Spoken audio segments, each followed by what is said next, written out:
North Pride is on the move. Raptors hover over a withered carcass. But there is scent of fresher meat in the wind.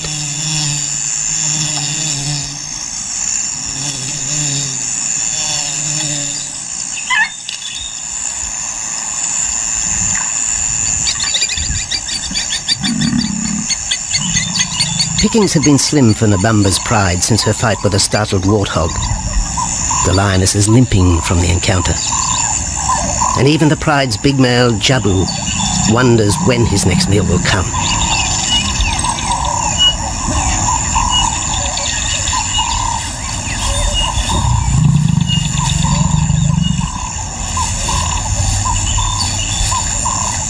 There's been no kill for 3 days, and Nabamba's cubs are hungry. Survival is tough across this tawny continent, and for the lions of Pinda Reserve, etched into the heart of Zululand, only those with speed and cunning will eat.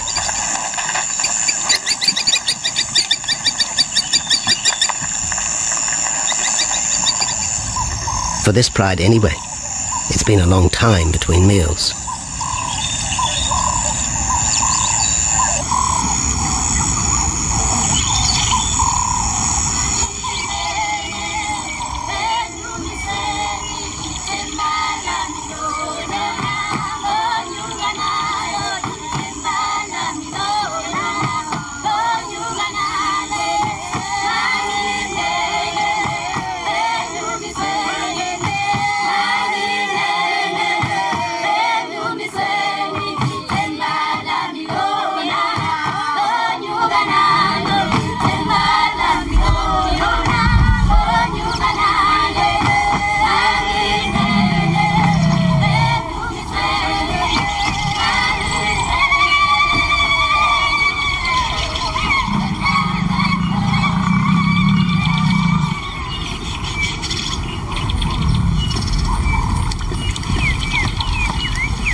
Jabu had waited too long for his lioness to feed him.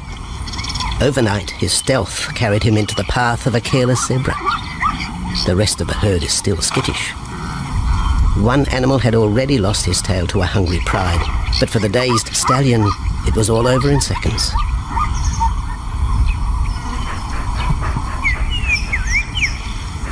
The big male watches his kill from a distance, exhausted by the chase, exhilarated by the sport.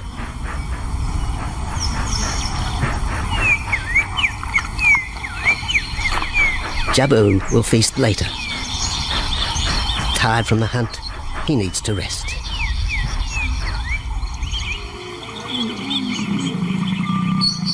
But his prey will be safe.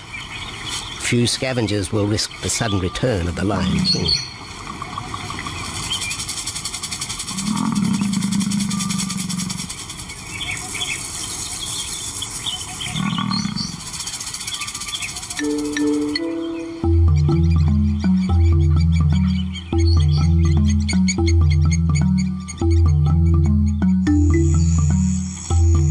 Zulu trackers follow the spoor of Nabamba's pride across Mziki Marsh. This vast tract of savannah is favoured by the lions in the dry air of winter, but it's a region also shared by Pinda's giraffe and white rhino population.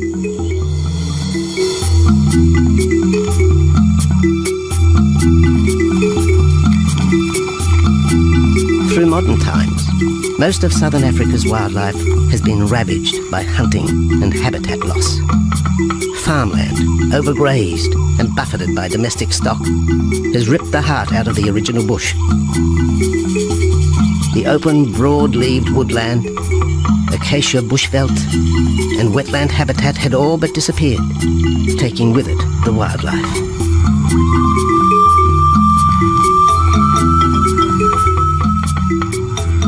A few years ago, the Pinda project was born. 17,000 hectares of farmland bought up in KwaZulu-Natal along South Africa's eastern seaboard. What followed was the largest game restocking program ever seen on the subcontinent.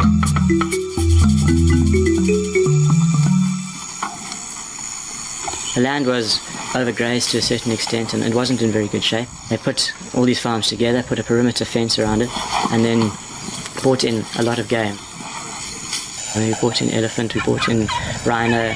We started off with those sort of animals and then started with cheetah, bringing in cheetah onto the reserve, mainly to get them used to the area before the lions came on, because the lion is a more superior predator as such and would dominate the cheetahs. We wanted to get them settled first before the lions came in.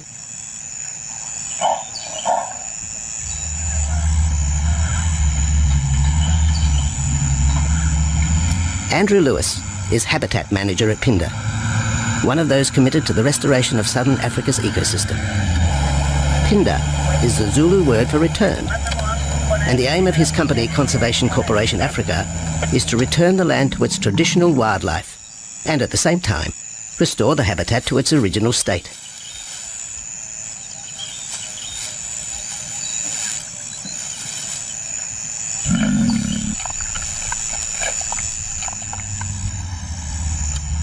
Phinda is cautiously open to top-level tourism, limited and luxurious. Dreams of extending the green frontier require funds, and the reserve's lion pride has already earned its keep.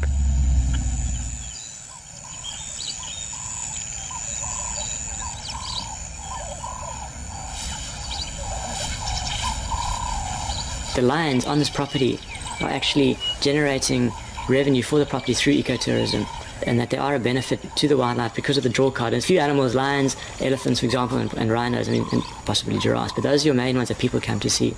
And we've been very fortunate to be able to have lions on the property, and I think those lions that we have given us amazing value for our guests, and by getting a guest in here, we're getting revenue into the area, and that's benefiting wildlife as a whole.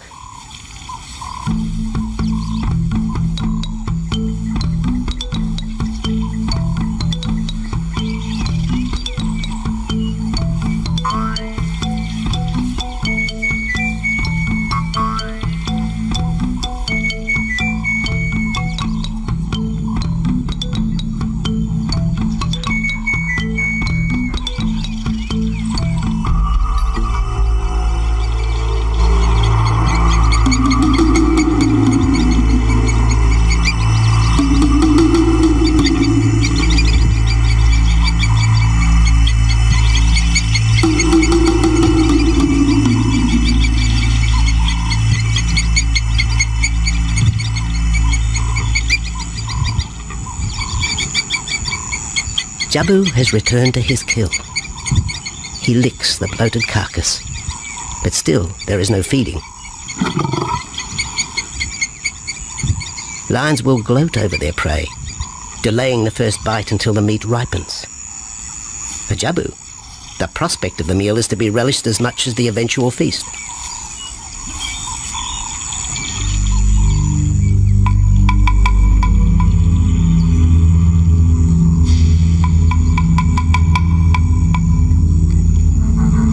Meanwhile, Nabambo's pride is on the prowl. The older cubs are 10 months now, weaned, but still dependent upon Nabambo for food.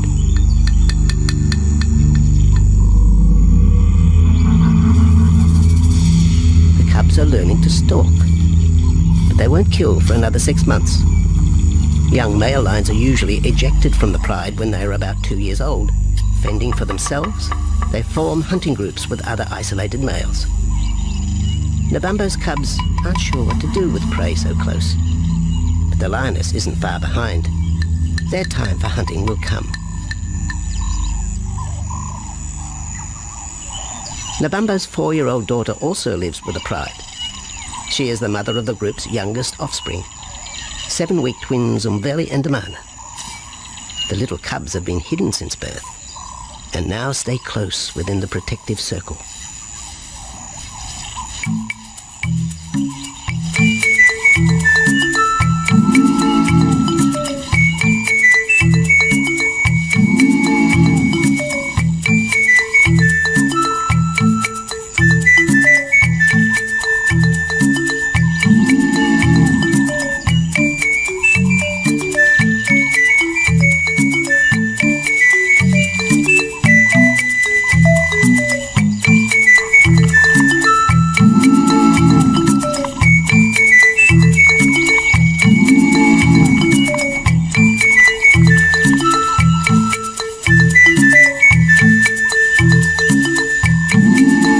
Bamboo has little time for his small cub.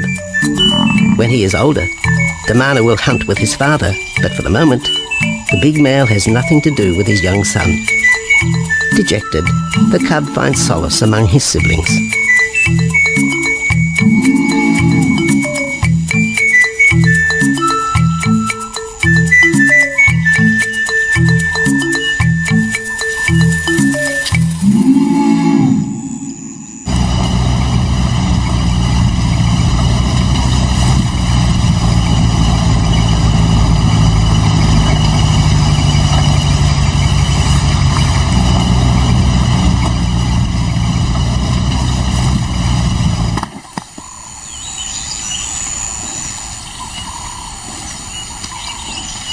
A young giraffe lies helpless in the grass. The animal's complicated vertebra means it is unable to rest its neck for any length of time. Lack of mobility means blood to the brain slows, leaving the animal disabled.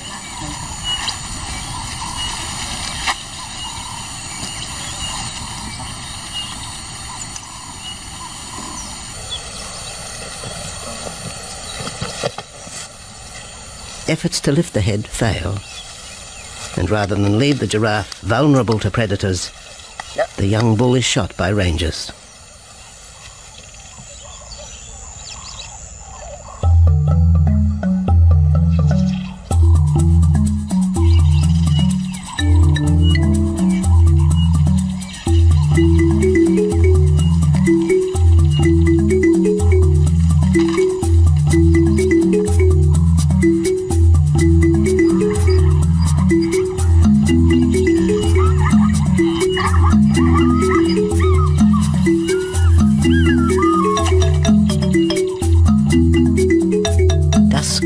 By the waterhole rekindles the interest of the pride.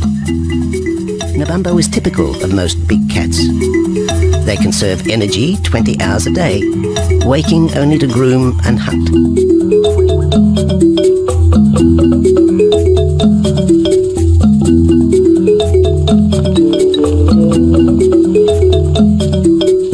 The lioness shows little sign of her injured leg, but the tusks of the warthog have torn sinew and muscle, slowing her in the pursuit of prey.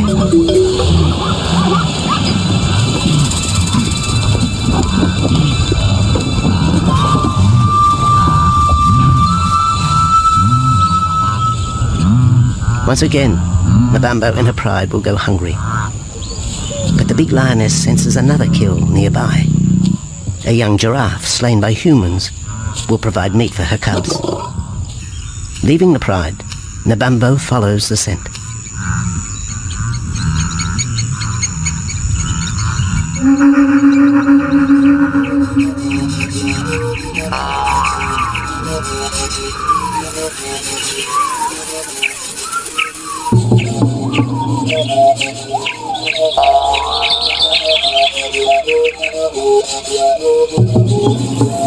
Left alone, the older cubs know the drill.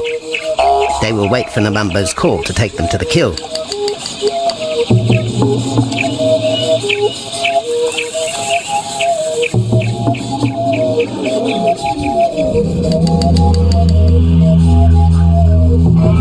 The day moves into shadow. The cubs are restless and a little afraid. Adult lions have few enemies, but cubs, even those 10 months old, are at the mercy of leopard and other predators.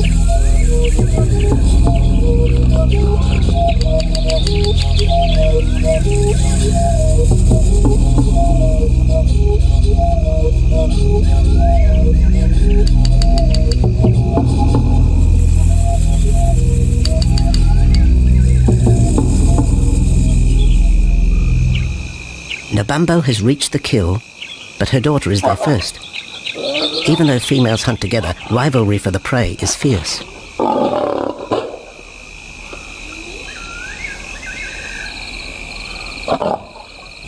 The big lioness begins the trek back for her cubs, but the youngsters have heard her call and they meet halfway.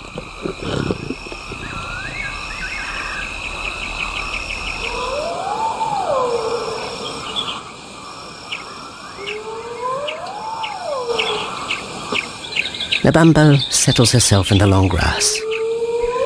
The cubs are unfamiliar with her behaviour.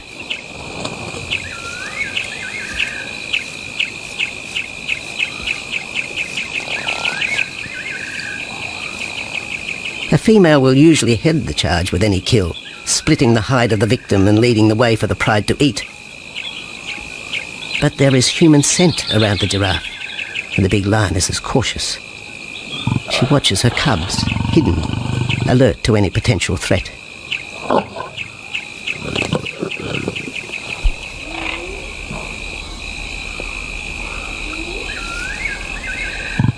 The cubs are curious, confused by this new smell.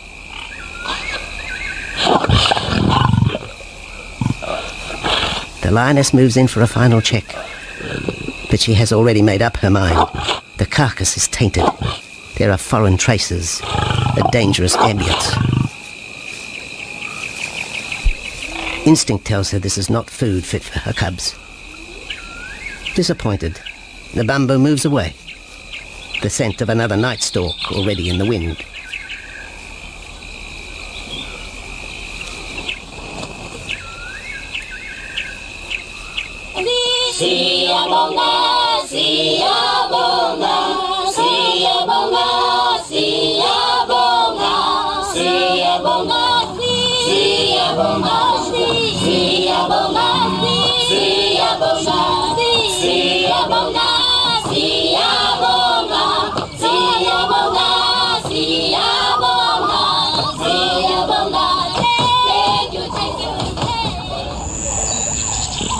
After 2 days, Jabu has returned to his kill with another younger male. 3-year-old Tembi is a son from a previous liaison with Nabambo, and the two paired up after Tembi was ousted from the pride.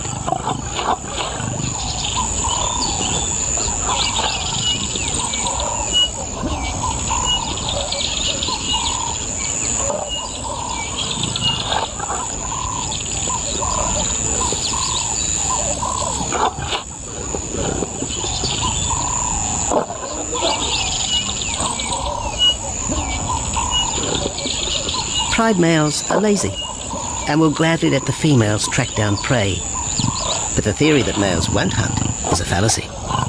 Any hungry male will hunt for himself when no free lunch is provided by the lioness, hyenas or other predators.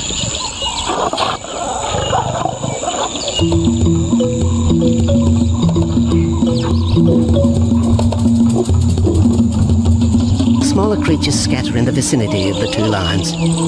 There will be no hunting for a while. Bloated after the zebra kill, both males will sleep for the next day, oblivious of their surroundings.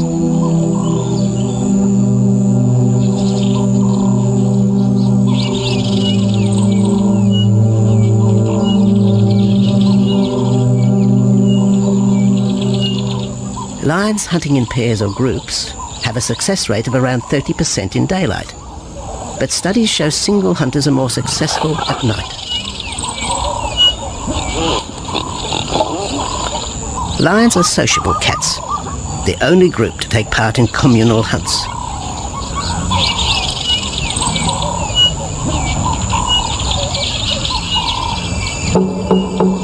Ambush is an important part of the lion's strategy. Often one pride female will round up the prey from the front, driving it towards a second lioness.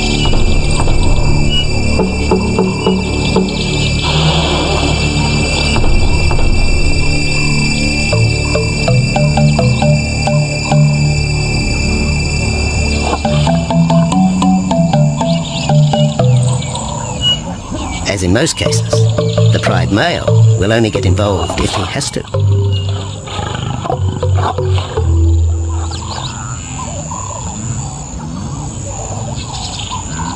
Accidents involving humans are rare in southern Africa's game reserves. Our primal fear of being eaten has been well documented, but in fact, lions seldom attack if they're not provoked. At Phinda, great care is taken to limit the number of people viewing game. Emphasis is placed on causing the animal as little stress as possible.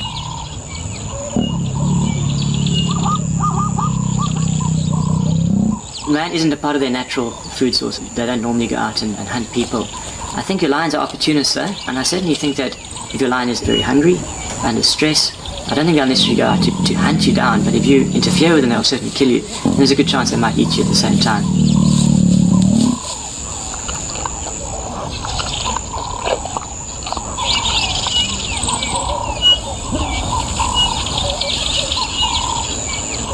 With all animals, it's how you treat them is what's the reaction you're going to get back from them. Certainly at Pinda, all our guides go through a training course and they're all brought up to a certain standard. There is a certain operating ethic with regards to viewing animals, and we certainly try and be as sensitive to the animals as possible.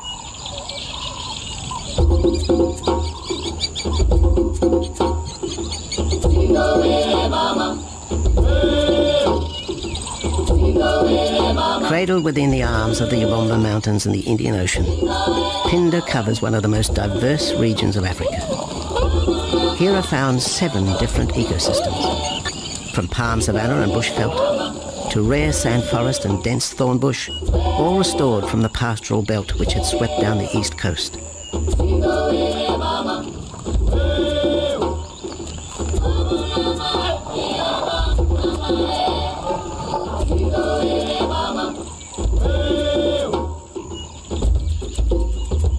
Where cotton, pineapple and cattle farms once stood, lion now roam their habitat again, alongside some traditional neighbours.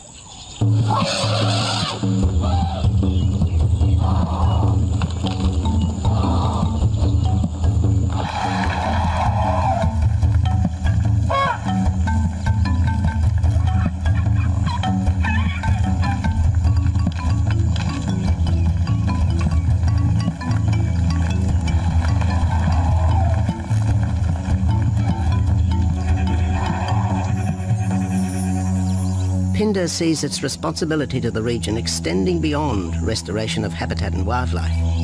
It provides schools and a clinic for the local Zulu community, as well as employment. In the eyes of Andrew Lewis, essential ingredients for a successful operation. It's very important to involve the communities around your reserve because they have to benefit as well. There's no point in just taking land, get some investors to invest in it. But if you don't allow the people who are on the periphery of that reserve to benefit from it, you're going to have an immense problem with poaching, and they're going to cut your fences down, and you're just going to have an uphill battle.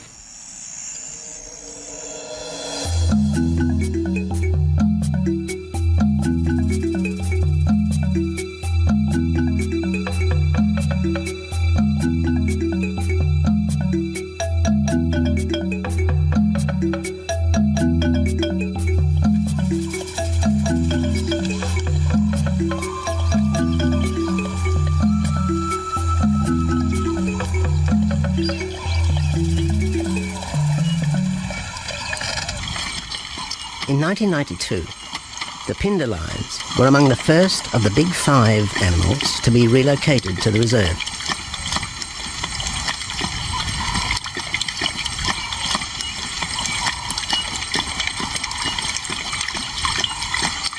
The original pride came from the northern province of South Africa, a vast scrubby region flanked by the ragged Drakensberg Mountains near the Mozambique border.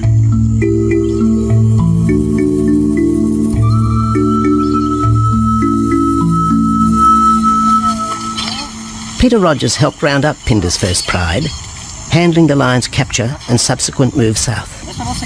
Today, he's head vet at the Hoedspruit Research and Breeding Centre for Endangered Species, overseeing its cheetah breeding program.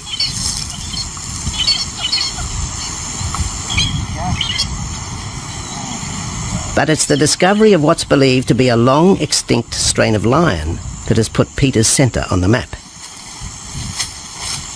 We were involved in the rescue of these circus animals that came down through Africa and were abandoned in Maputo.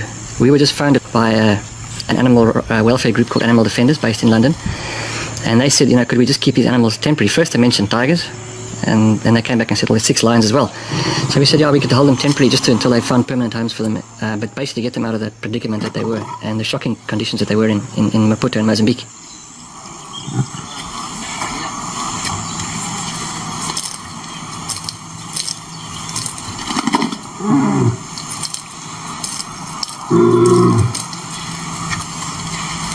When the lions arrived at the breeding centre, their size, pale colouring and the male's thick black belly mane put them into the category of the Cape or Barbary lion, not seen in the wild since the early 1920s. A few still exist in captivity, and a male and female were brought to South Africa from an Italian zoo for breeding purposes. But attempts to mate Akef, the big male from the ill-fated Mozambique circus, with the Italian female are proving difficult.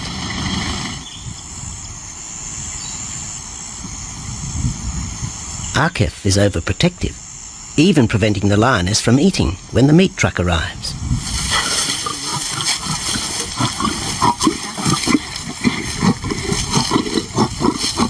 Finally though, Sisi makes her breakthrough.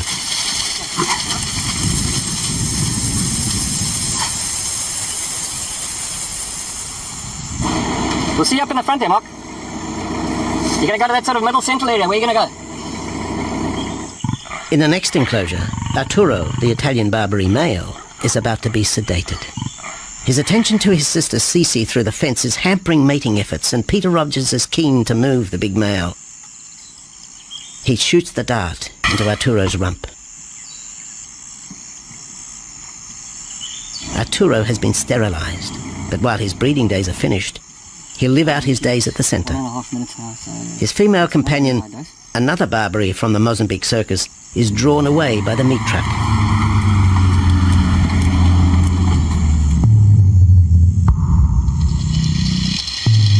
It's 20 minutes before the anaesthetic takes effect.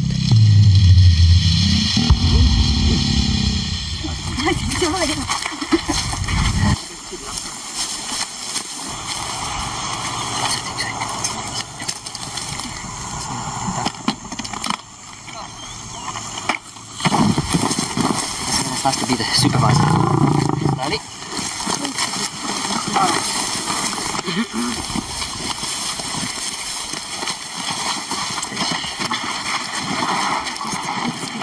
You need all your help at the bottom just to put him back into the cage, okay? One, two, three.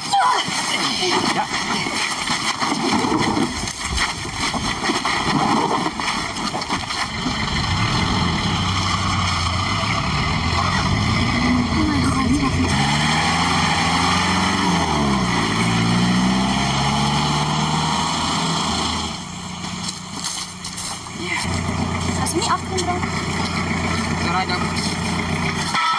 The anaesthetic gives Peter Rogers and his team a chance to check over the 12-year-old lion. He'll spend a few weeks in this cage before being returned to his enclosure for observation. I still want to inject him and everything, Mark.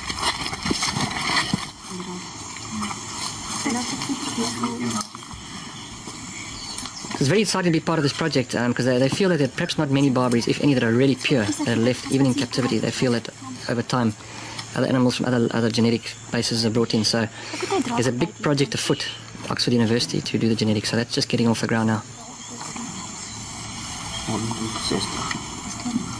Okay. We just put under the skin and the neck if we can find the skin under this big beard of his. Normally lions wouldn't have this many ticks, but being from Italy, the European lion, he doesn't have that innate or inherent resistance to ticks. It does come with time. It's like a bit of a bit like this. So what we can do is we can put him in there and roll him over inside there. His eyes closed. Immediate term now is to get these ones to breed. And we'll take it day by day from there and see how it goes. But the prime object initially was just to get these animals back into good health, and it's developed into something a lot bigger.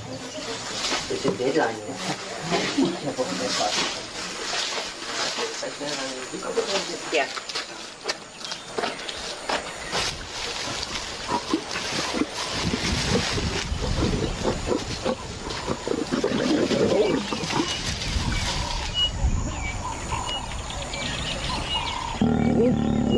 While the breeding centre's lions are healthy, it's not the case a few kilometres away in the Kruger National Park, where TB has ravaged half the population. Infected buffalo have been blamed for the outbreak, primarily in the south of the park, and attempts are being made to fence off the diseased area.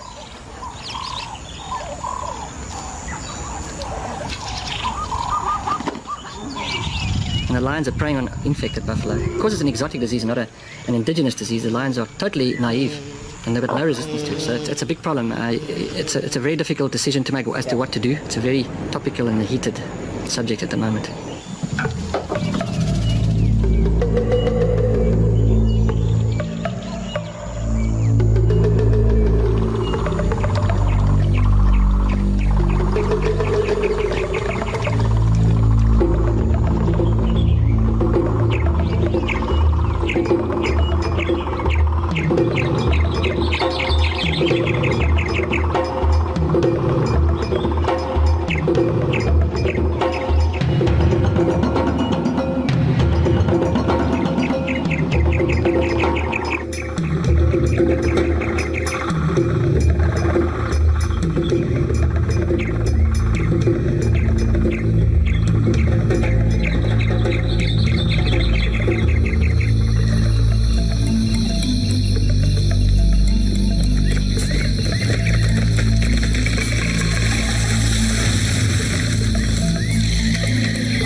Back in Phinda, the night stalk has begun. Nabambo keeps her cubs close. They're hungry, but tonight only impala can be tracked down, a morsel for the lioness. Food is scarce at this time of year, so the pride's territory covers a large area. Lions can only afford to be territorial where there is a reliable supply of game.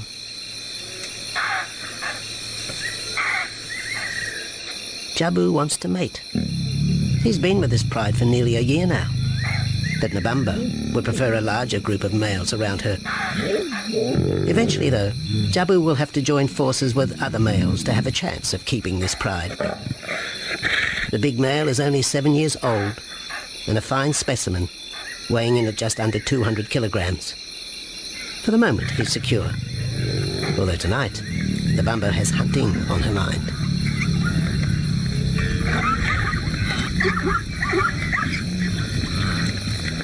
The cubs follow in the lioness's wake.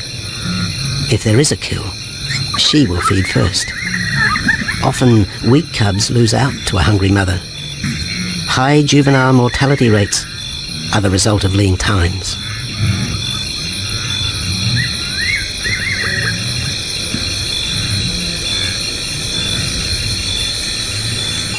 Jabu has had enough.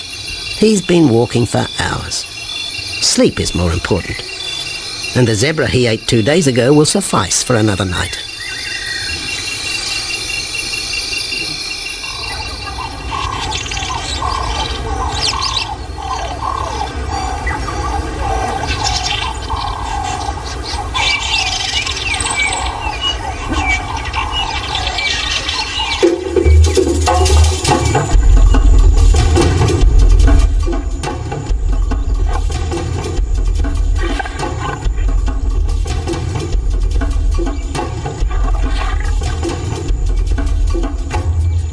Nabambo has made a kill, a young Nyala buck.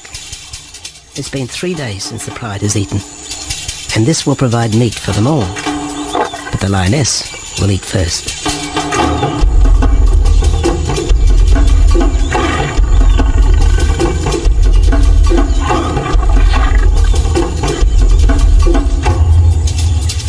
The cubs know the routine. They will get their turn. But Nkosi is hungry. He creeps towards his mother. As the biggest of the cub,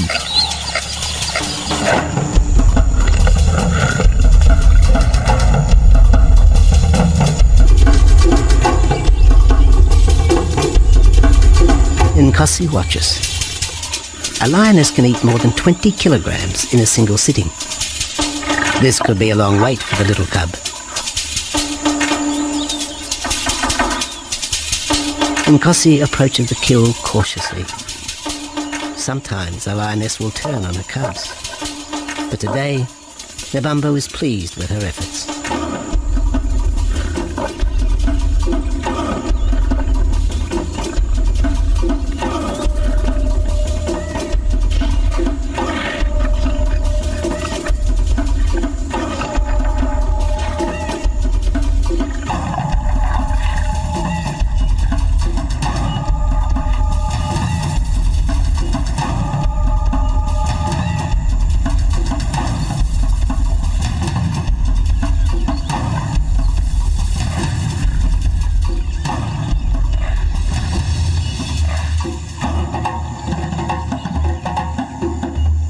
Nebambo has had her fill, for the moment anyway.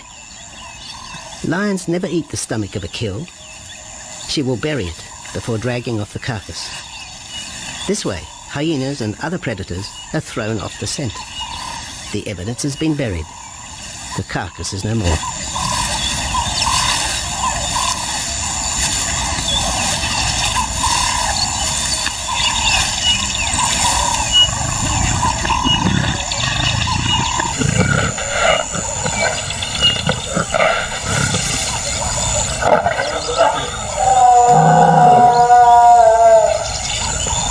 Nebambo's daughter hears the call. It is the second this morning. The first was the strangling cry of the Nyala as Nebambo broke the young buck's back. There was no struggle.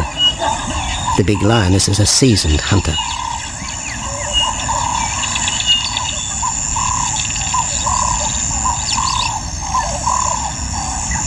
The rest of the pride will feast on the carcass after Nebambo retires. But first, they will drag it into the bushes, away from prying eyes, away from raptors already circling the kill scene.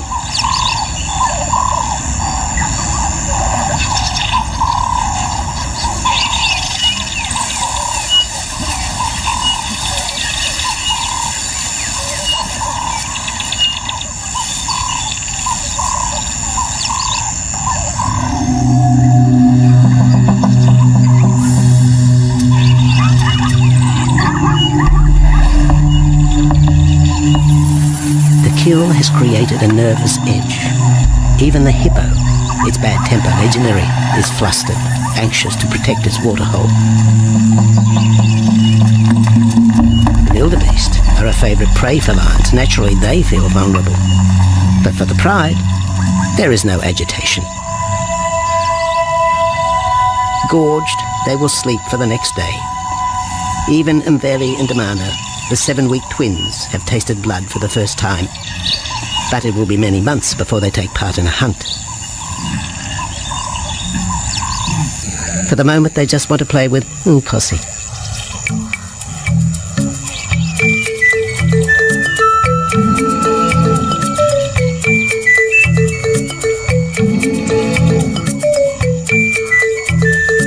The older cub is beginning to take on the shaggy mane of the bigger males.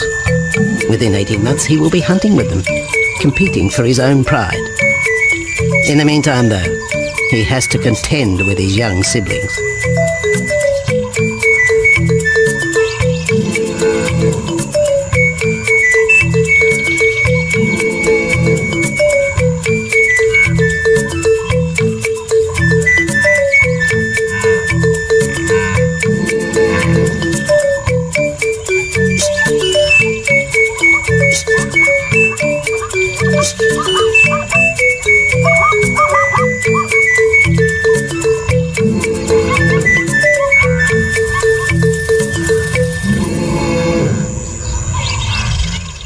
Jabu rejoins the pride.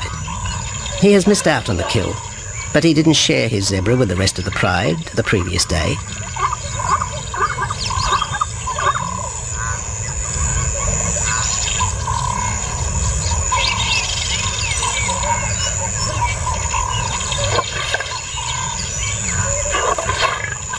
A half-hearted attempt at mating, but the big lion's attention is drawn to a curious onlooker. With the pride so close, the giraffe won't be sitting for long.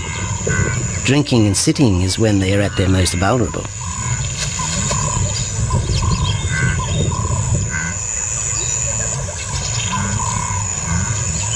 Jabu keeps an eye on his group. Pride takeovers by other males are common, and savage fights can occur between the pride male and the intruder. If a takeover is successful, the new male will usually kill all the suckling young of his former rival. When a nursing mother loses her cubs, she comes into heat within a few weeks. The normal interval between cubs is about 2 years, with a gestation time of 3 to 4 months.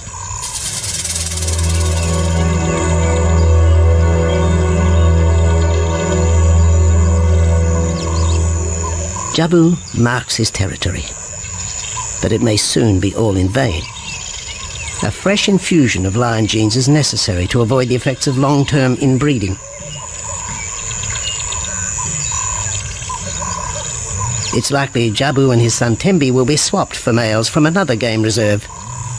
This will broaden the bloodlines of future lions and avoid the genetic risks currently facing the pride at Phinda.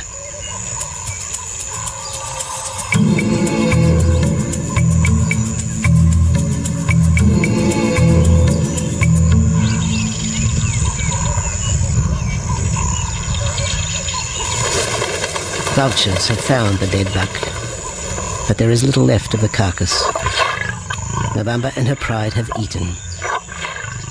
The big lioness tries to dislodge Nyala fur from her teeth. Tomorrow, the next day, there will be another kill. November's cubs will grow up strong.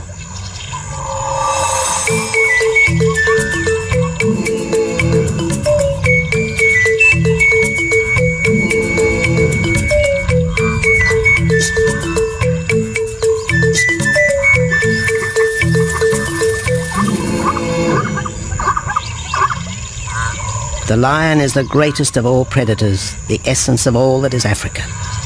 And yet, there are fewer than 50,000 left in the wild. The future for the species lies in managed reserves such as Phinda. Here in Zululand, the lion roams free for the first time since the beginning of this century. At Phinda, the philosophy has always been simple. Africa's wildlife land, undervalued and underutilized, is the continent's most precious natural resource. Focusing on the animals, their habitat and local communities is just the beginning of an African renaissance. Phinda is, after all, the Zulu word for return. Maybe too it's a chance for man to redeem himself just a little.